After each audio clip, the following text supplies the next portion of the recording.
تاجیکستان مادری جان شکر مادر میکنیم. ذره خاک تو را هم وزن گوهر میکنیم. در دفاعت همچو واسه دلیر و با شجاع شهرتت را تا ثریا زیب کشور میکنیم.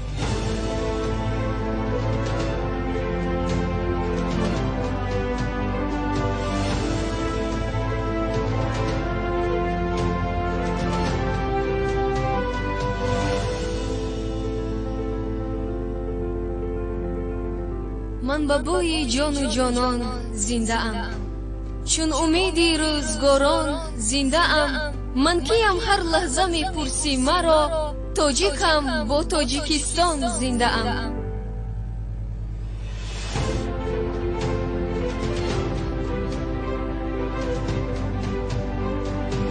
ای وطن محراب و ایمانم تویی، وارثی اولادی سامانم تویی، منبع الهام دورانم تویی. تاجیکستان تاجیکستانش تویی.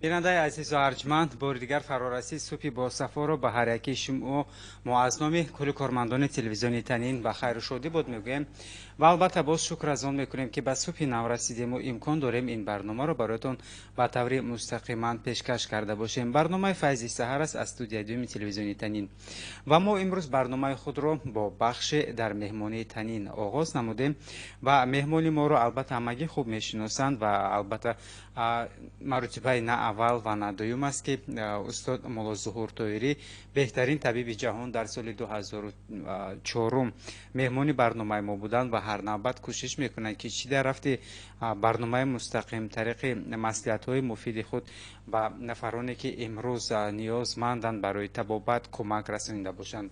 خب استاد ما شما رو خوش آمدید میگویم به برنامه ما و ما شد از آن هستیم که امروز شما باز دعوت ما رو پذیرفتید و از ناحیه عینی برای اشتراک به برنامه ما آمدید و قبلا تمنا میکنیم که در صبح با صفا همه نفرانی که مریض هستند شفا یابند و همه باز هم زندگیشون پر از فیض و برکت باشد. خب ما میخواستیم صحبت داشته باشیم قبلا دایر به آسایشگاه که این در یکی از منطقه های زیبا منظر کشورمان جایگیر است و البته طبیعت ناتکرار دارد. زیاد نفران نیز میخواهند در این آسایشگاه طبابت کرده باشند. قبلا میخواستیم دایر به امکانیت های آسایشگاه و مکان جایگیری آن صحبت کنیم. تشکر زیاد. اولا من همه شما را دوست می‌دارم چون که از کلمه که وقتی که صبح بیدار شدیم دوست داشتن، خنده، سخنی نقص، سلامتی انسان وابستگی دارد.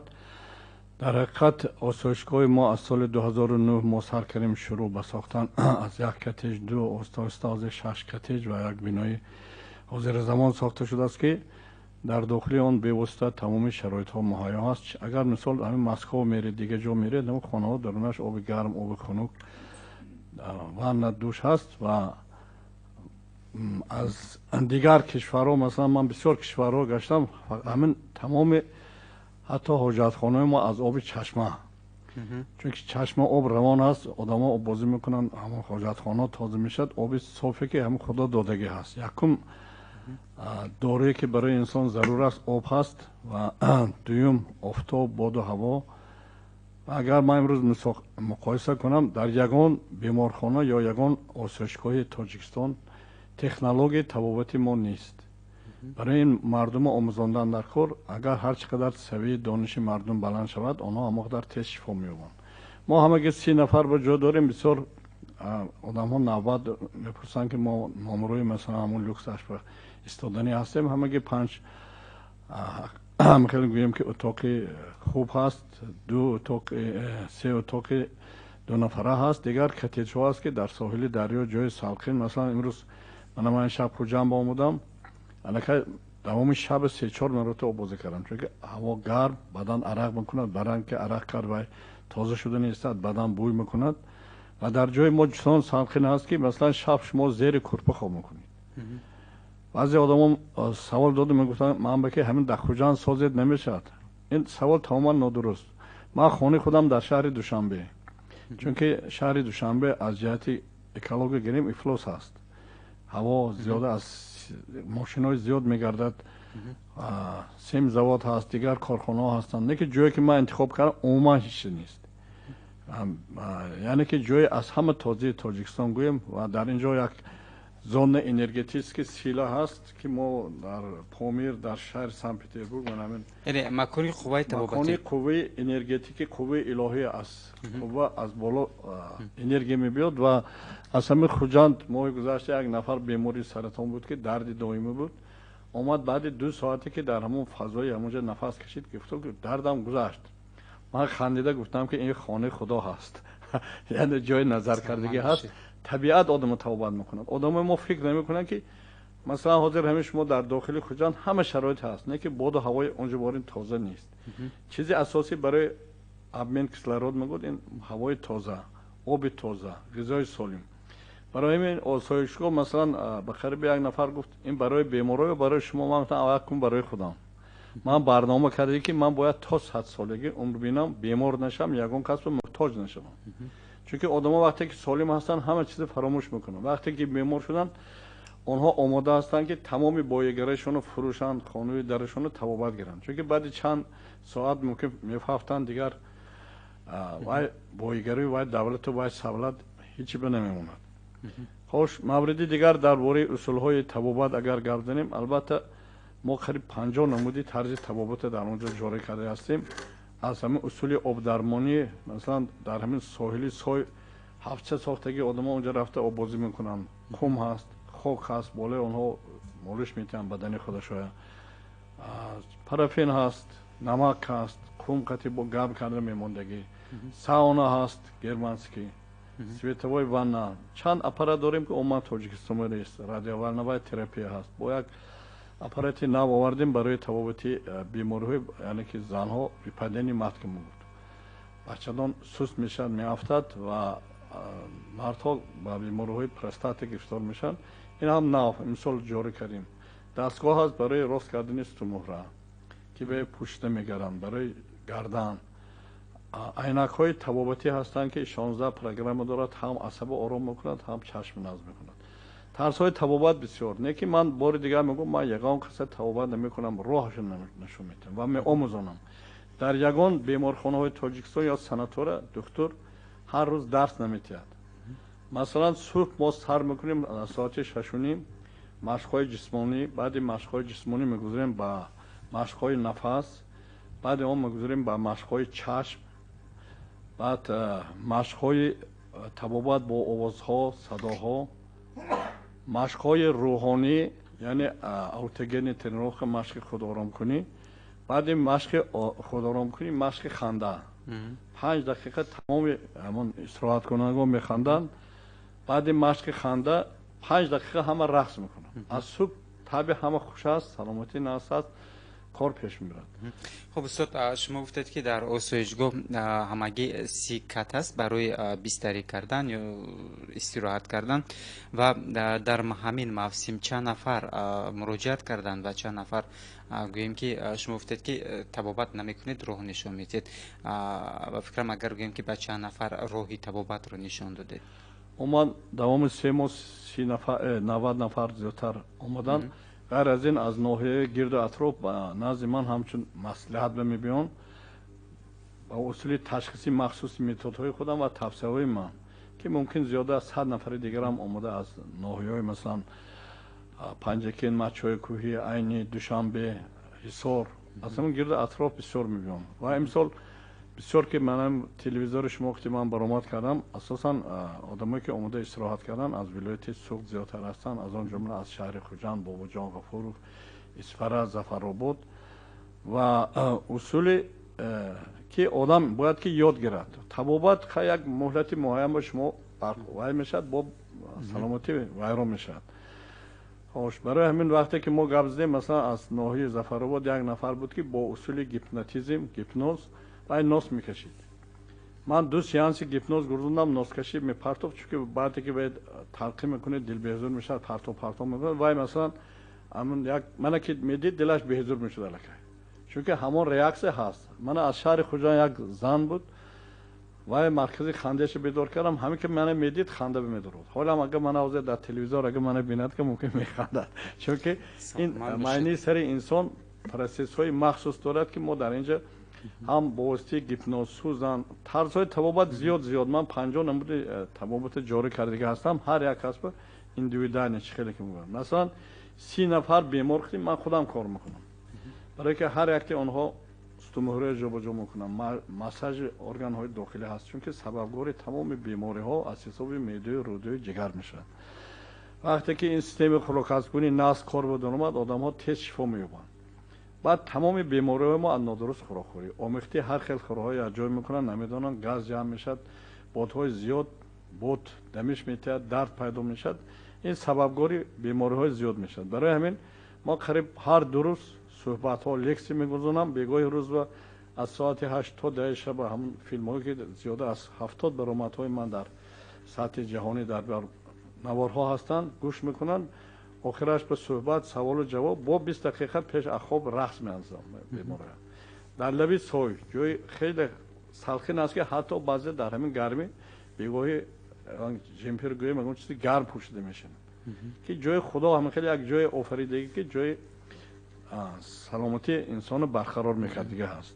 خب من میخواستم به بیننده گفته باشم که برنامه ما به طور مستقیم است. 92 765 2404 رقم تلفنی ما است. میتونن زنگ بزنن و البته سوالهای خود رو پیشنهاد کرده باشند به مهمون برنامه ما استاد مولا ظهور طاهری بهترین طبیب جهان در سال 2004 و البته در مؤلف یک چند کتاب ها و مجله ها که البته تاریخ آن همچنین نفران زیاد تاریخ مطالعه کردن است راههای طبابت را آموختن. و اینجا یک کتاب دیگر است اکتوال واپروس. من میخواستم دویر به این پرسان باشم که این چی کتاب است و در اون چی جمع آورده شده است؟ البته امروز باید که ما در سطح جهانی کار بریم. علم همه جا ترقی کرده شده است. من قبلا چند پیشنهاد کرده بودم که در جمهوری تاجیکستان باید اینستیتوت کورارتولوژی تأسیس داده شود. مثلا حاضر سناتور کشیدن بهارستان اونجا دکترها کار علمی نمیبرند مشاهده های علمی نیست. من بینید من همه اکتوال واپروسی در یکاترینبورگ چاپ شده است. مقاله من هست اونجا پرسپکتیو فیتوتراپی بالکس اوپوکولمی شیورتیل تراکتا. همین بیماری‌هایی که بیماری‌های سرطانی معده و روده جگر و چیزا گرفتار میشن گیاهای طبابتی هست. کدام گیاهای استفاده بردن ممکن که بیمار شفا یابد. مثلا اکانید، بالیگالو، فیرولا، شیری، کامولیمو، زلاتوی کورینجا، پادروژنیک اون گیاهایی که با همین بیماری‌ها اگه استفاده کنن پیشگیری میکنن طبابت میشن یا که در یک جایی استفاده کنن. من برای همین وقتی که کافدری کورارتولوژی شهر یکاترینبورگ 30 سالگی همین کافدری دعوت کردن من مقاله‌ام فرستادم. برای همین قریب که من ماهی نیست که از یگان کشور دعوتنامه نگیرم که من رامته در آنها لکس خونم صحبت گردانم. یک صحبت عادی هزارها بیمارا به شفا میبخشد در شرطی که وای انسان همون چیزی قبول کرده تواند درک کرده تواند. حاضر من اینجا سوال داده شما مثلا من امروز که مثال شهرت یافتم نامم برآمد و سناتوری من برای آدمای صحت ساختگی که سالم باید پیشگیری کند که بیمار نشوند. یکی مثلا من همه یک بیمار آوردن در نسیلکه برداشته از ناحیه اشت از راه دور من گفتم قبول نمیکنم. دیدم که عصبانی شدن چی خواهد گفتم یک سوتکه داشتم با همون یک سوتکه من خیلی زیاد زحمت کشیدم کپلینسه موندیم دیگر چیز میدونستم و دور زندگی نمیکرد. تمام 3 روز باید از عالم میگذشت. روز دیگر جواب دادیم بعد چند روز گذشت. برای همین بعضی کسله ها طبابت شدنش مشکل به شرطی که این پیشگیری در وقتش کردن در ما دیر میکنیم افسوس که از دوم دبل کور زندگی از دوم ثروت میشیم الکی وقت پای میتیم وقت رفت نخت رفت گفتگی گپ است.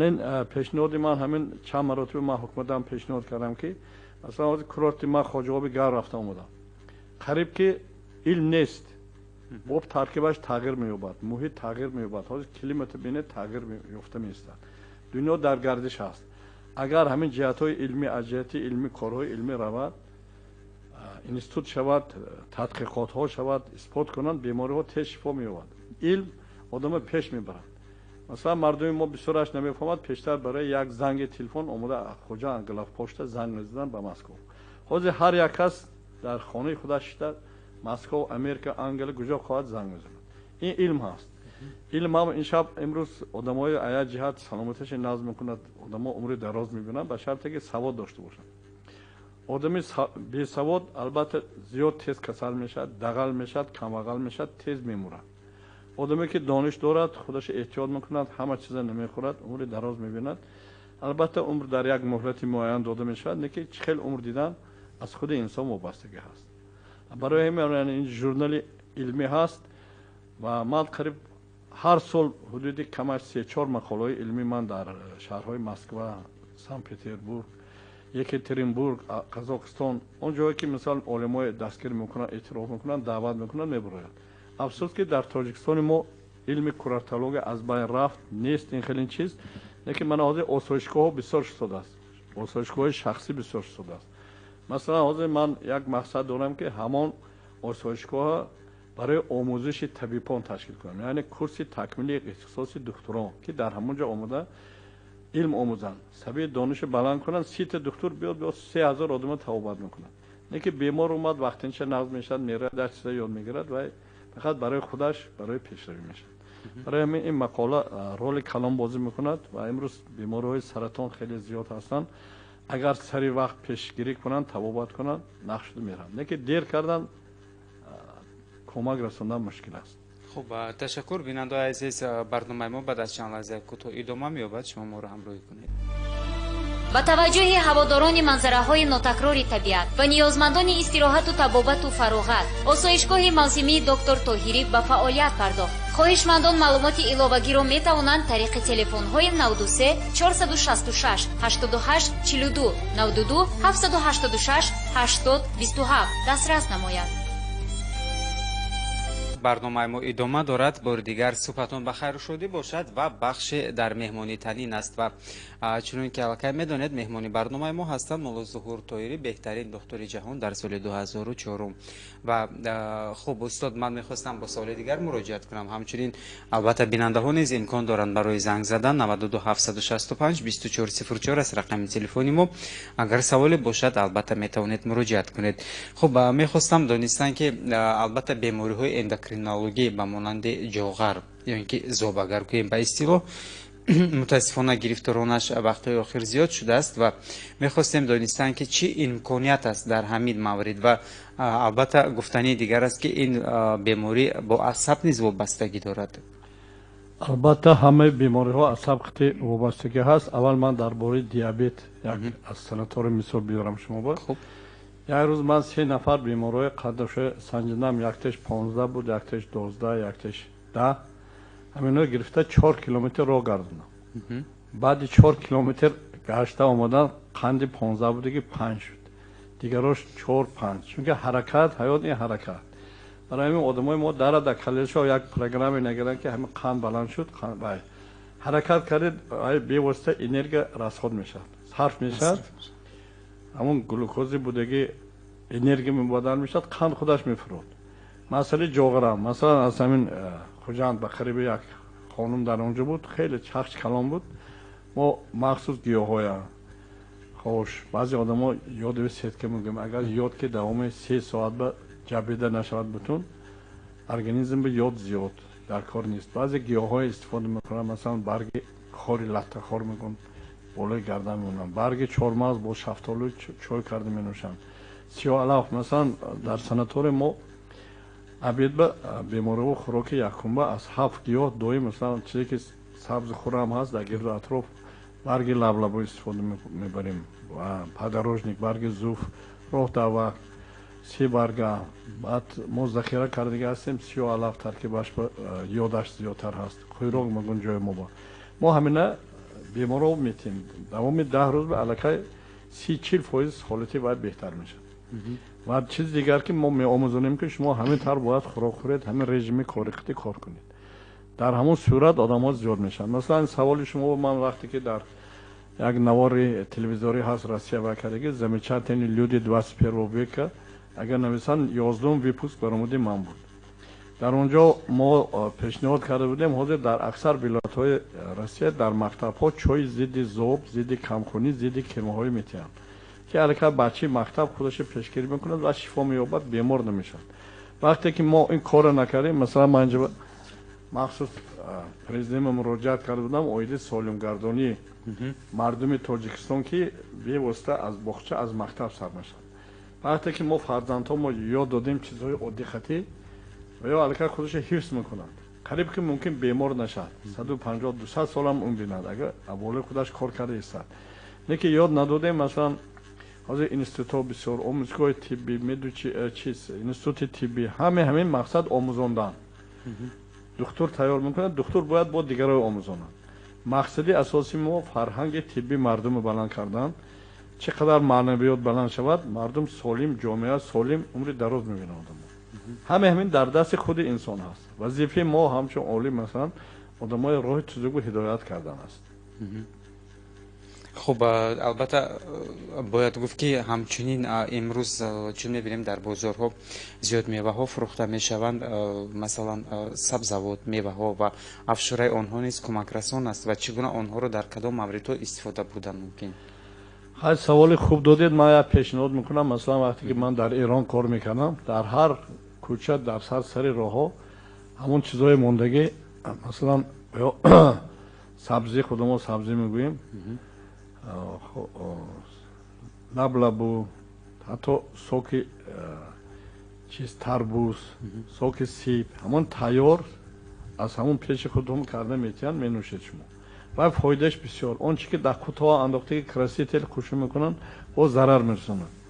مثلا سال گذشته تورسکویس که من رفته 10 روز استراحت کردم، من هر روز پیش از خوراک نصف روزی می اومدم 2 سوک اپلسین لیمون قطعی مثلا همینای تیار کرده میداد میخوردم. نه که قیمتش قیمتر است، 200 روبل روسی. آدمایی که امکانات دارن یک تا سوک اپاراتی سوک بجمله که میگن همین تیار کنن. حاضر من همین بازار پنجشنبه ما همین پگوی براق الکه گشتم، خیلی پمیدار زیاد است. سوک تیاری پمیدار هست، سوک بودرینگ از جای کرده، سبزی، حتی سوک کارتوشکا، کرم برای زخم معده و روده و آدمی که چیز دارن. تاجیکستان همه چیز دارد، نه که مردم استفاده همونو نمیدونن، چخیل کردنش نمیدونن. اگه هیچی ندارن همون ترک تراشک میکنن یا یک چیز همون هم گرزونده استفاده کنن، سلامتی برقرار میشه. مثلا بسیار جاها با حاضر من همین نوعی عینی نو زردالوش پخسود از جای ما با بسیار جا تموم شد. همون یک خودی زردالی اگر ما گیریم همون آدما میوهش میخورن، دانکش مغزش استفاده میکنن. با همون کرکه همون هم کوفته بچوکی و ارد کرده یک قاشق خورن آدمایی که بگم درد هستن میون کلسی نمیرسد، خیلی خیلی سلامتیشون ناز میشه. یک درخت هزارها آدمای توبت میکنن. من یک کتاب دارم با نام دره و لیچید، چگونه درختها توبت میکنن. زیر سایه وای میشه انرژی. مثلا من دستگاه آوردم یه بار دیگر که ببینید که من همین لامپچکا در گرفت. برای چه در گرفت؟ برای که در بدن ما انرژی هست. از روی انرژی بدن همون درختها هم انرژی دارد. هر یک چی انرژی دارد. حالا گپ میزنن که بعضی آدم‌های وامپیر هستن، انرژی شما کشیده میگیرن. شما نزد یک آدم میشینید بعد چند میخیزید تمام حالتتون نیست، چون که رابطه انرژتیکی هست. امروز مردم ما این چیزا که کم میدونن. مثلا تشخیصی اساسی که من کسالای میگذارم واسطه همین اپارات اینا نامش بیالکات میگم. انا همین از روی همین وقتی که ما عضو مثلا مواد دستمتی مثلا من هم تو میدارم، از همین روی همین وقتی که دست چپ ما گشت بیماری معایم میشه، دست راست گشت خیلی که داخل تلویزیون رو میبینن تاک هست تاک نیست. همین عادی ترین چیز در اصل میتواد نه که این علم خوندن نخور. کتاب هست با نام بیالکات دیلر نشینش. با بیالکات 400 صفحه است. شما فکر قطعی سوال میتید این جواب میتید خیلی بیماری هست یا نیست. برای همین همه چیز در دنیا از انرژی وابسته است، انرژی حاصل میشد. من електростанция мо кар шудем. вақте ки мо ташхису худ мо масалан ман бо воситаи аппарат ҳатто гиёҳҳои муайян мекунам ки кадом беморӣ ба истифода мешавад, истифода кардан мумкин ё не. як рӯз масалан бозори панҷшанбе дар омада ҳамин гӯштҳои санҷидам. ин чӣ гуфтам? ман гуфтам гӯшт. баъд як баҳс кардем бо ҳамун гӯштфурӯш. ман гуфтам гӯшти шумо фарби лаҳм гусудед. не ки гӯшти шумо хусусияти табобатиш хеле кам, чунки фақат шумо кунҷора додагӣ, ҷав додагӣ. гӯште ки дар кӯҳҳо мегардад чандин гиёҳҳои мехӯрад, таркиби химиявӣ ва гӯшт зиёд мешавад, лаззаташ ҳам дигар хел мешавад. барои ҳамин мардуми мо ҳам чашмашро метобад хушту ё ки вай ҳавола метиҳад, дигар чӣ мешавад. барои ҳамин вақте ки савияи дониши мардум баланд шуд, одамо оман дар соҳаи саломатии худашон ҳифз кардан ёд гиранд, албатта духтурҳо ба камтар муроҷиат мекунанд. вазифаи илми тиб ин пешгирӣ кардани бемориҳо. масалан ҳар чӣ қадар одамо донишманд шаванд, беморхонаҳо кам мешаванд, мумкин духтурҳо ҳам кам мешаванд. барои ҳамин духтурҳо ҳам бояд фикр кунанд ки кай пойда шиланд ки як бемор пайдо мешавад, онҳо табобат мекунанд, соҳиби як маблағ мешаванд. ин шарт нест. бояд ки саҳробо кор кунанд, корхонаҳо кушон. масалан қариб ман ҳамин эрон кор кардам, тамоми духтураш якта корхона дорад. якташ коғаз мебурорад, якташ туфли мебурорад, якташ як чизи дига мебурорад. соатҳои муайян қабулгоҳаш касал омад, даъват кардӣ, телефон кардӣ, рафта қабул мекунад, бо апаи кори дига мешавад. не ки ҳозир сабеби мардуми мо сал дига хел апаго то бегоҳ омода мешаванд, касал биёд. касал набиёд чӣ кор кунем? ҳамаи онҳо худаш мешавад, маҳкам мешавад. чунки чӣ қадар дониши мардум баланд шавад, муроҷиат ба табибҳо камтар мешавад. табиб бояд ташвиқот барад, тарғибот барад ки бемор нашавад мардум. ман ҳамин ҷомеа маро имрӯз терроризм мегӯем.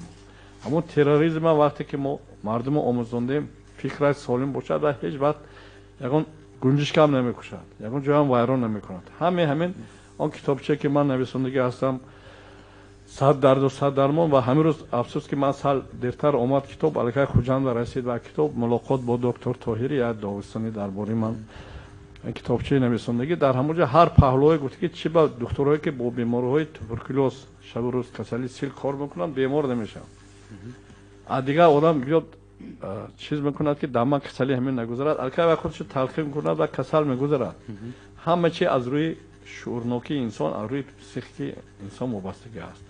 масалан баъзе докторҳо бинед шабу рӯз дар даруни бемориҳои саратон дигар кор мекунанд, он беморӣ намешавад, чунки ино аллакай защита механизми ҳимояи худ доранд, ҳимоя карда метавонанд. ва мардумам ки ёд гирифт, аллакай 24 часо худашро ҳимоя карда метавонад, умри дароз мебинад. хуб, ташаккур. бинандаҳои азиз, имкон доред саволҳои худро пешниҳод карда бошед. 92 765 24 04 рақами телефони мо аст ва агар занг бошад мо қабул мекунем ва инҷо тариқи вайбер ҳам саволҳо ба мо пешниҳод шудааст ва инҷо омода аст ки ман бештар маврид маро дарди сар азият медиҳад. хуб, баъд аз чанд лаҳза ба ин савол посух мегӯем. алон занг аст. салом алайкум. салом алайкум. субҳи шумо бахайр бошад. این گیاه درخت انرژی همش بیکار داره پاره آدم خود به خود دکتر شدن در کار و میوه اینا گفته که همش ارگانیسم به نمیفراد همین گیاه نبرد کسل میکنه همین فهمیدن در کار یک گیاه که میته همین کسل به فایده شه این فایده نمیشه دو دنیا آدم خودش لکه نکردن در کار و گیاه داره در کار نه دکتر هم در کار نه همین سختن در کار همین ارگانیسم چی میفورد چی نه تمام من موضوع 72 کار بوم رفتم حالا میدوا برای همه این انرژی همش بیکار درخت و پرخت فقط آدمزاد خودش تنگان در کار تمام ارگانیسم. خب تشکر برای پیشنهاد و گفتنی شما. اگر جواب هست الکای آدم منو فهمیدن که طبیب هر انسان خودش قطعی خدا هست. آموزاندن نکن. اگر این کس سواد نداشته باشند، استفاده کردن نتوانند، حتما بیماری‌ها و گرفتار میشن. حالا که درخت و دیگر گفتین طبیعت هست. درخت نباشد جای آفتاب باشد، کم باشد، چیز باشد، آدم تیز میمورد. آب نباشد، با تیزتر میمورد. همون درخت هم میوه هم همین آب قطعی هست. من یک کتاب کلان نوشتم که آب از طلا قیمت است. برای همین چقدر شما نسبت سلامتی، نسبت طبیعت دانشتون برام باشد، عمرتون دراز میشد. ва албатта метавон гуфт ки имрӯз дар табиат ҳама чӣ бо якдигар вобаста аст ва мо бояд муҳиме ки дониста бошем ки кай ва чӣ гуна онро истифода барем, ҳам гиёҳ ва умуман ҳама он чизе ки ҳаст. субҳ хайр. ташаккур ба шумо. ва агар занги навбатӣ бошад аз коргардон хоҳиш мекунем пайваст карда бошанд то тавониста бошанд ки саволҳои худро бинандаи азизи мо пешниҳод кунад. шуморо мешунавем. خب تانی که زنگ بله سلام علیکم. بار دیگر سلام. صدای شما بسیار پست است. صبحتون بخیر باشه. تشکر. من با یک دکتر سوال دارم. مرحمت. من فشار بلندی و نوتریچرپنوی داولینیم هست. فقط همین من چند بار لیچینی کردگی دل بیام لیچینی کنندم عصب بیام لیچینی کنندم فقط همین داروهاش میخورم اذیتی درد سر کم میشود اگر دارو نخورم با من اذیت میشه درد سر فقط میگه دکترها میگن نوتریچرپنوی داولینی میگن من همین دارو خورم نه اگر نخورم اگر پس یعنی در کرده میشه. چند سال شما؟ من 55 ساله. 55. معلوماتتون چی خیلی؟ معلوماتم میونه. من برای که هر یک بیماری که قبول ما میبیاد میپرسم که معلومات چی خیلی. آدمایی که کتاب میخونند سواد دارند همون با واسطه خواندن از یک چیز یاد میگیرد نظم میشن. چی خیلی که من گفتم عموما تمام من حاضر مخصوص تئوری خودم دارم که در حالتی کجای حاضر شما شکایت کردید که سرتون چرپنوی داولینی شده نه که باید اول جگرتون رو تبابت کنید چون که یکم فیلتری که خون تازه میشد این جگر هست. وقتی که جگر خونی سالم سر بفرستنده میتواند درد سر شما خودش نیست میشد. خونی سالم از کجا میشد؟ از ترکیب غذا میشد، از ترکیب دیوارهای روده ها. هر چیکار روده های شما اگر قبضیت باشد و دیر بیاد دیگه همون زهرا خون بمیرد درد سر زیاد شده میشد. من شما خواهید یکی از میتودهای تبابتی من تازه کردن روده ها حقنه کردن یعنی برای همین من تمام مردم امروز پیشنهاد میکنم که پیش از خانه ساختن اول حاجت خانه ساختن آموزید. حاجت خانه جای این از همه بهترین برای سالم گردانی انسان که همه موصولا برونده میرد روده های ششته استادن در کار. وقتی که قبضیت نشدید الکی خودی همون عصب های شما معتدل میشد، فشارتون معتدل میشد، نه که با حرکت هم کردن در کار. فقط یک دارو خودی آدم ناز نمیشد. سلامت باشید.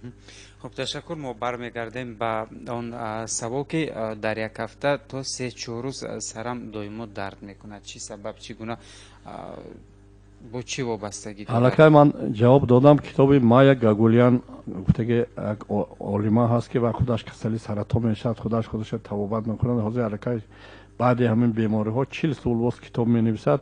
حاضر قریب 80 به گذشتگی. اما میگوید که اگر باور نکنید خودتون تفتیش کنید که همین روداتون شته است درد سر میگذرد. من سالهای سویتی در گازت کمونیست تاجیکستان مقاله نویسنده بودم. سبب‌های درد سر گوناگون است. مثلا باد و هوا تغییر می‌یابد، درد سر فشار از بیرون بلند میشد. از ترکیب خوراک کتاب نزدیک مانده خوانید.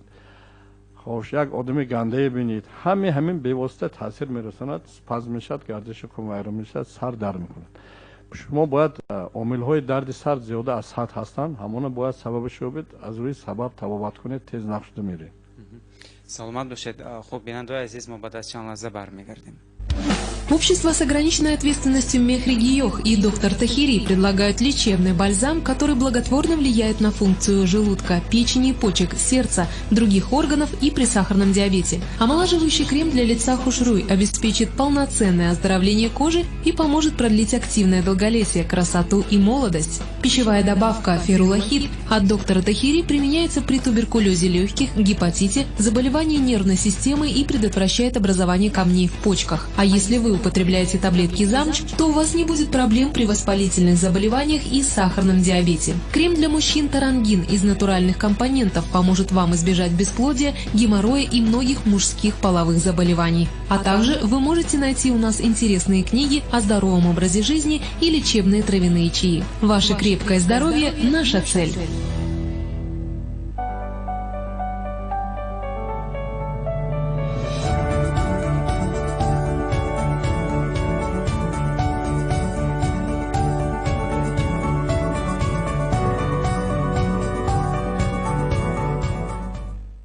ساعت در خوجند 7:50 است و برنامه مستقیم فیض سحر با بخش در مهمانی تنین ادامه دارد و مهمان برنامه ما هستند مولا ظهور طاهری، بهترین دکتر جهان در سال 2004. بار دیگر خوش آمدید به برنامه ما و من میخواستم بازم برگردم سر آن سوالی که دایر به بیماری جوهر و من بیماری های دیابتی ما صحبت داشتیم و شما گفتید که حرکت یعنی که راهگردی این هم یک نمود طبابت است و میخواستم دانستن که در آسایشگاه شما که اونجا بیماران یا اینکه نفرانی که خواهش استراحت کردن دارند قبول میکنید، چگونه در برابر طبابتی که شما گفتید باز چی نمود طبابت ها است، چه حرکت ها است و حدود آن چگونه است که مثلا بیماران شما گفتید تا 4 کیلومتر حرکت باید کنند، چه امکانیت دارند؟ شکر.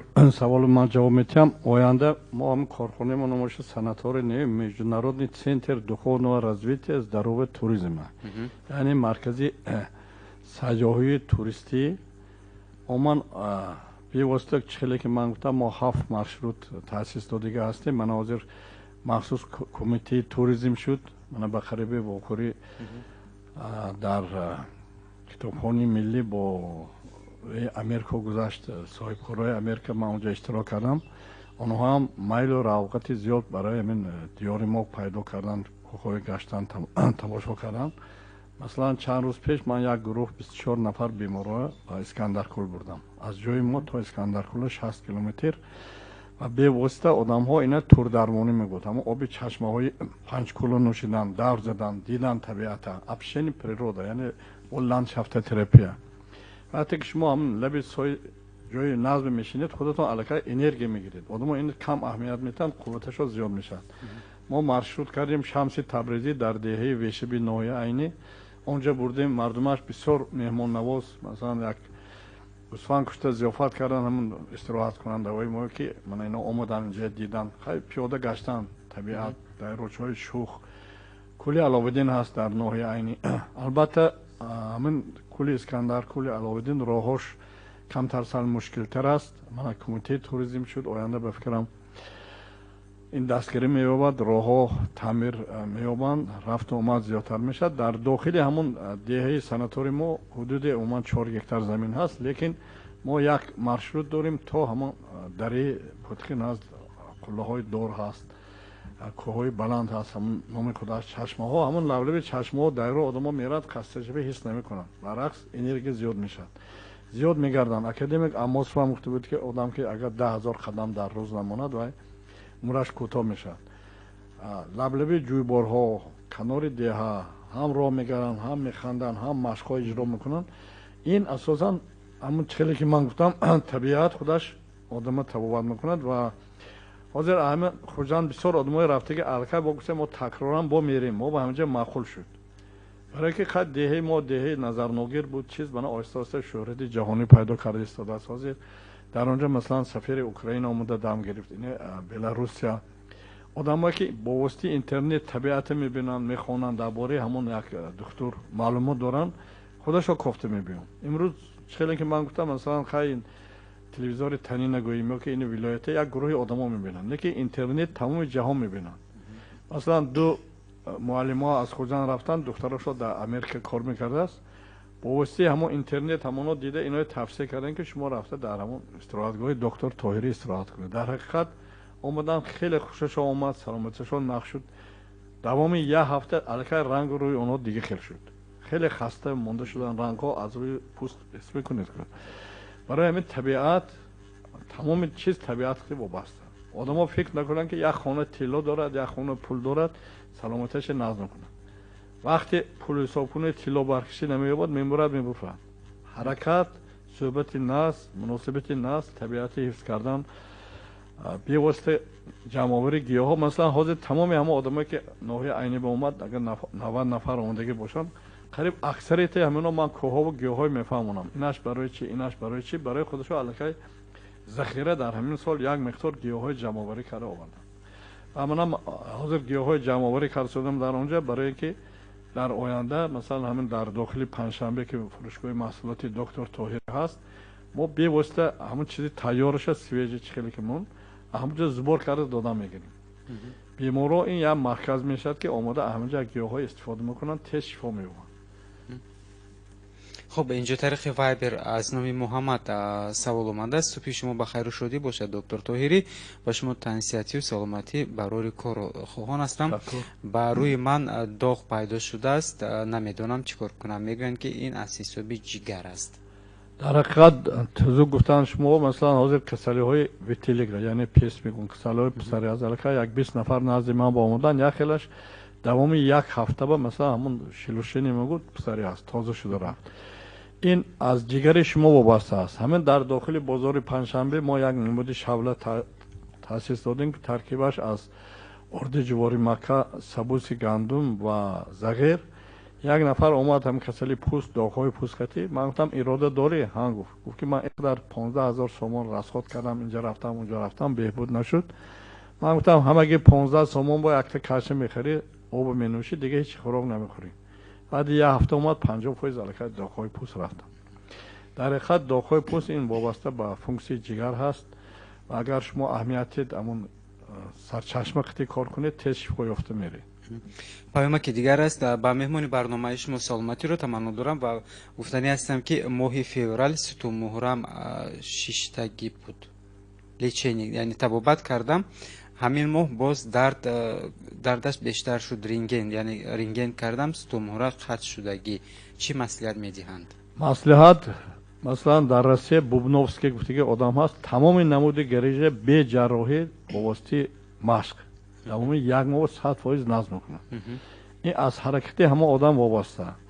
من کمپلکس اپرژنینی مشق‌ها هست، همون مشق‌ها اجرا کنن، ترکیب خوراکشون اگر همون چیزی که کلسیم مگنیز چیزا کمتر باشد خوراک ترکیبش واسه کنن. حتی من توصیه میتونم که همین پوشاک تخمه ارد کرده یک قاشق خورده ایستن. مثلا کرم ترنگین من برای ارگان‌های جنسی کاری که همون هم درد نیست میکنند، آدمای گریز داشتگی ستومرشو میمولن درد نیست میکنند، نه که حرکت کردن در کار. من خواهشتان باشد میبینید من شما مانوال تراپی اصولی که ستومره جابجا کردم مشق‌ها یاد میتیم، دوام 10 روز به 100% نشته میرید. داداخون طریق پیام گفته است که عموما شکایت ندارم، با یگان بیماری 28 ساله هستم، فقط مرا این اذیت میدهد که موی سرم بسیار میریزد و ناخن‌هایم میشکنند. البته ریختن موی سر، ناخن شکستن هم بار دیگر میگم تمام بیماری وابسته از سیستم خوراک است کنید. وقتی که خون غذای لازمه قبول گرفته نمیتواند، نمیرسد ترکیب خون مثلا کالی، مگنی، سلین دیگر چیزها این پیدا میشه. برای من یکمش سیستم خوراک است کنید برقرار کردن در کار معده، روده، تلخدان، غدود زیر معده فونکسی کاری اینها برقرار کردن در کار. بعد مثلا برای موی ریختنش بسیار توصیه میتونم صابونی همون جامشویی مثلا پرسنتاژ نویسندگی از روی 72% فکر 65 بالا نشون میتن. خود یکمون درباره صابون تبابتش خیلی زیاد و باکتریسید نیست، کسالای پوست نیست میکند شوی دیگه. یه هفته ریختنی چیز پرخود میگود سبوسکوی دیگر چیزه همونها استفاده بکنم. مثلا خوری گزنده است، کرپی و شامپوناش هست.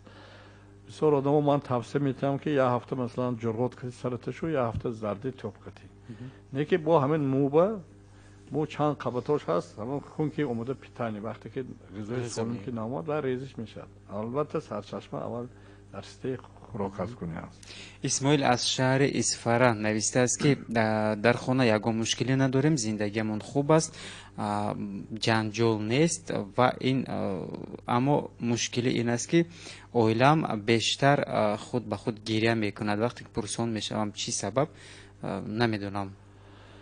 البته بی سبب گریه نمیکند آدم، لیکن مرکزی گریه هست در مرکزی سر. وقتی که همون مرکز بیدار شدن گرفت آدم گریه کردن میگیرد. این اصولش با طرزی مثلا گیپنوز تبابت کردن. سرچشمه البته یکان ضدیت در اویله هست، در جای کار هست، یکان مشکلی آدم دارد که این چی پیدا میشه. مثلا من وقتی که در خواجه آبگرد کار میکردم یک زن بعد هفته شوهرش فقط گریه میکرد. بعد نزدیک من با آوردن چند سیانسی گیپنوز کردم. بعد این مرکزی خندش بیدار شد. از بعد 2-3 سیانسی ما الکای پریشاسکاش دیگه خیلی میکرد، اومده رفت میکرد، خنده میکرد.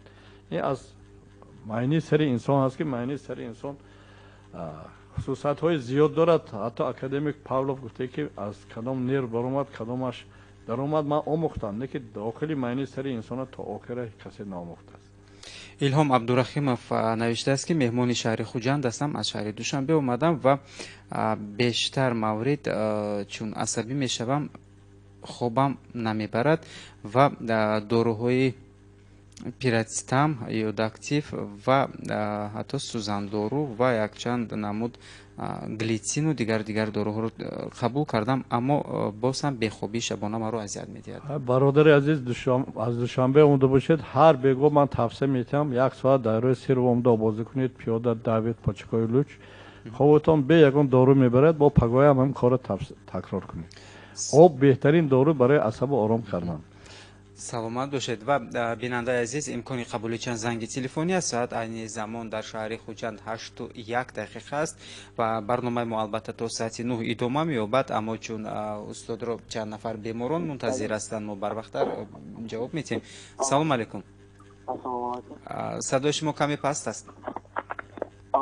бале мешунавем шуморо. субҳ бахайр. Assalomu alaykum do'stlar, shomon bo'lsin. Subh baxayr bo'lsin. Yaxshi pesh از این پیشین نظر دوستو رفتی بودم اینا تحصیل کردی بودن که میشه متأثر روی پیجافتون به شما بگی شما گفتی بودن که لیچه نشون فرض اسم شرایط وضعیمون روی لیچه نشون مابل بخشی هر سریومون مثل اصلا گفتی بودن همین ایلانجا شاید فرض کمتر کرده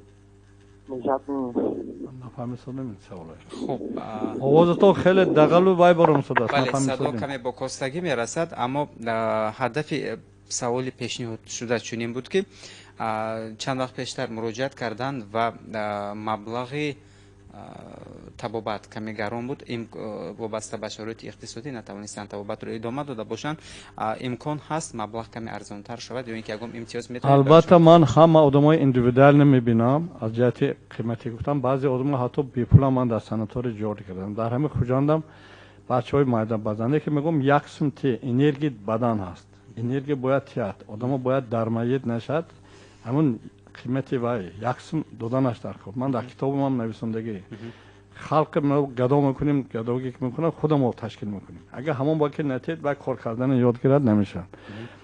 ва як бора қимати баъзе одамо аллакай ман гуфтанд чанд пул санатори мо 10 рӯз палатҳои люксаш 200 сомон, як шабонарӯзаш полулюкс 150 ва оддиош 130 сомон. масалан вақте ки ман тоҷикистонро анализ кардам, дар ин варзоба фақат як шаб ҷои хоб аз 200 то 400 сомон. ягон табобат нест, фақат ҷои хоб лаби дайро истироҳат кардан.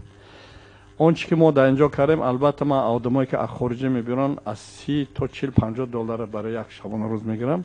барои тоҷикҳо ин қимат, чунки қимат гап мезананд, чунки масалан инҷа хурду хӯрок коргар моҳона мегирад, свет мезанад, налог месупоред, ҳамина ҳисобу китоб мекунем мо. албатта о қадар чизи хубам намемонад. агар санатори калон бошаду 500-600 кас биёд, аз ҳисоби обороти зиёд арзон мешавад. чунки мо барои ҳамин 30 кас чиз дорем, 15 коргар дорем. масалан коргарои моҳона додан дар кор, ҳамин 15 коргар 15 сити касал хӯрок мехӯрад давоми рӯз. ба ҳамин расходҳои мо ҳисоб кардем, мо иқдар фоидаи калонам аз инҷа намекунем. хуб фикр мекунам ҳамчунин дар назар доштан доир ба маблағи қабуле ки дар шаҳри хуҷанд қабули ман дар шаҳри душанбе оман дар территорияи тоҷикистон куҷо наравам фарқаш не. душанбе, кӯлоб, помир 100 сомон. ман диагностика мекунам, якум маротиба тамоми касалҳошро муайян мекунам, фаҳмонда метиҳам, схема давом карда метиҳам. агар муқоиса мекунем, ҳозир меред я МРТ мекунед 350-400 сомон мегирад якта орган қати. технология кори ман дигар аст. хош, ман баъзе нафарҳои бепулам мебинам. одамое буд ки ман баръакс пул додам дар роҳ, зиндагиашо вайрон буд, бо як пул бурар додам ки роҳкироӣ кун рафт.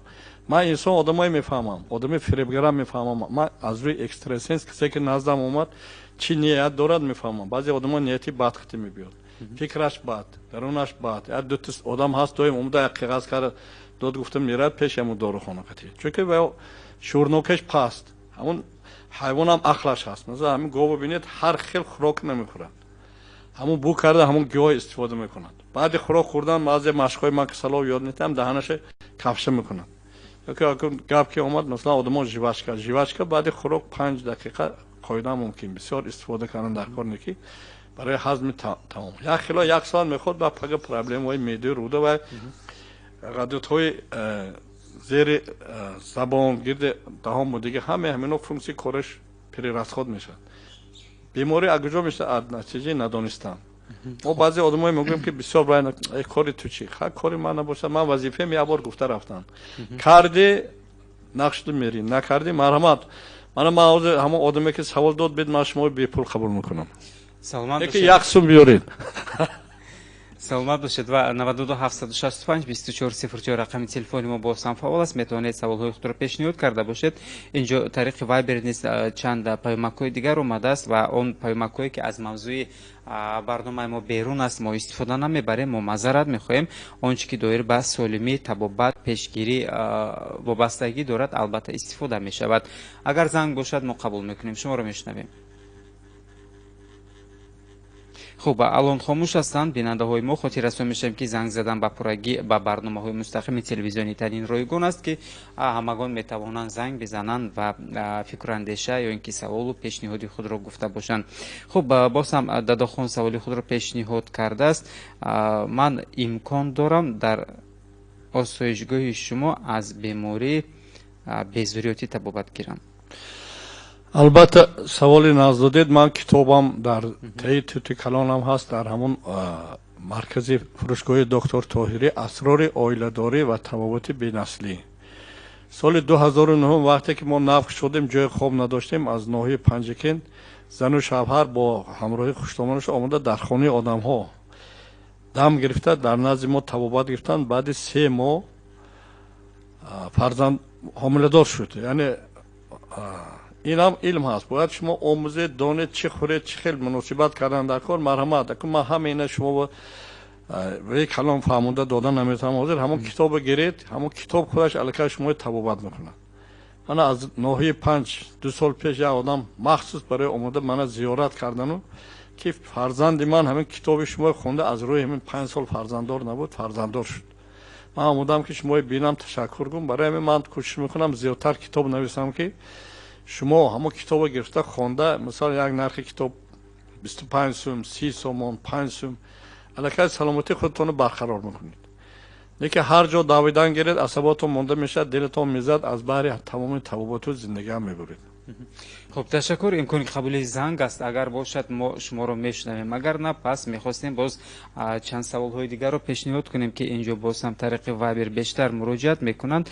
از نام فیروز سوال اومده است که میخواستم خب زنگ رو قبول کنیم بعدا دوام پیامک رو میخوایم تا اینکه وقتی بیننده رو نگیریم. سلام علیکم. سلام علیکم. چی سوال است؟ سوال من میکروینسول شده چشمم زیرینی پس شده گمونه طبابت شخصی یا نیست سوال بود. بار دیگر میگید سوال شما صدای شما بسیار پس. میکروینسول شدم بعد میکروینسول فهمیدم. برادر عزیز البته اگر شما از پی سلامتی خودتان شوید به تو نقشته میرید. سیتین گفتگی آدم کتاب نویسندگی جیبت رویرش سیلا مثلی همون مردک دست پاش اکار برامدگی خودش تلقین کرده از روی همون سخیمه های طبابتی طبابت کرد راه گشت سلامتش برقرار شد نوبلسکی پرمی گرفت.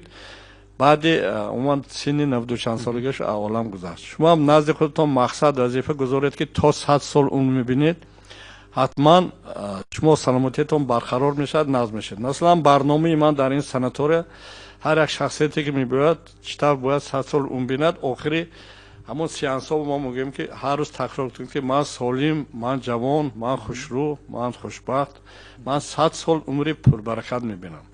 زیر شور شما همه خیلی پروگرام میشد شما خدا خواهد حرکت میکنید تا 100 بیمار نشید و عمری دراز بینید.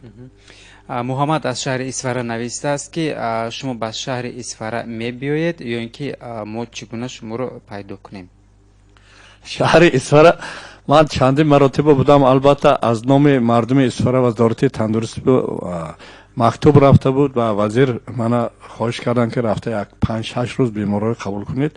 من آمادگی بودم. نه که من تا ماه اکتبر امکانات شهرها به رفتن ندارم چون که من بیماری در آسایشگاه خودم طبابت میکنم و ҳар як дафаре ки занг мезанад мегӯ доктор Тоҳирӣ бошад мо меравем. модоме ки ман набошам шикаст намеравад ва барои ҳамин шумо биёед ба осрочгоҳи доктор Тоҳирӣ, ноҳияи Айнӣ, деҳаи Путхин.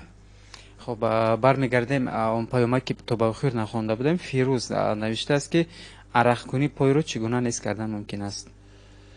عرق کنی پای چیزی عادی ترین هست. مثلا من دو کلمه شما میفهمم که همین نمک، وقتی که نمک شما نمک آب کرده پاچکای میگذارید، اما عرق کنی آهسته آهسته نیست میشد. با همون جبه اگر شما چند قطره پرکس ودرات هست، پرکس ودرات خطی، یا بعضی آدمای توصیه میتونم که پیاز برید و پیاز بیخه شب پم کرده تی پوچک مونید نسکی پوشته خواب کنید. من همین چندین آدم ها توصیه داده بودم، نقش داره رفتن. بسیار آدم ها بدنشون میخورد، هر خیل داروهای استفاده می. همین نمک گیرید مثلا سال تر کنید، همون جای خورش مولد خورش نیست میشد. داروهای عادی ترین این سودا، نمک، پرکس و درات، آب، همین چیزا اگر شما یاد گیرید تکنولوژیش دونید، حاجتی بسیار داروهای استفاده کردن نیست. خوب تشکر. و چون که ما آگاه هستیم شما رو چند نفر بیماران منتظر هستند، ما میتونیم صحبت رو ادامه داده باشیم یا اینکه فکرم جنببست کنیم خوبتر است، چون که اونجا الکی 50 نفر زیاد نامنویس کرده هستند، هوا گرم است و کسی که خواهشش باشد مرحمت. ناحیه عینی به من آزاد این وقتی صحبت میکنم، دوام روز بگاهی ها وقت زیادتر هست، بسیار چیز یاد میگیرن، این سبب سالمی دراز عمری میشه. امروز و فردا از کجا میتونم در کجا میتونم؟ من امروز مثلا در همون بازار پنجشنبه قطار برنج فروش ها مرکزی فروش محصولات های دکتر طاهری در همونجا مصلحت و مشورت رو قبول میکنم و روز یکشنبه تا ساعت 12، چون که بعد 12 با برآمده میرم که روز دوشنبه بیماری در آسایشگاه طبابت کنم قبول کنم. خب سلامت باشید بیننده عزیز ارجمند. اینجا بخشی در مهمانی تنین که مهمانی ما بودن مولا ظهور طاهری، بهترین طبیب جهان در سال 2004 به آخر میرسد و البته اگر سوال های دیگر باشد و دیگر گفتنی ها میتوانید طول روز سوال های خود را نیز طریق تلفن 29099 با ما ارسال نمایید و ما البته کوشش میکنیم که تا آن مدتی که دکتر طاهری در شهر خوجند هستند ما با آنها نیز پاسخ گرفته در بخش های منبعد به شما پیشکش کنیم. و بیننده عزیز اینجا میفرستیم به فرجام بخش در مهمانی تنین با پیشنهاد یک سرود و البته بخش تجارتی.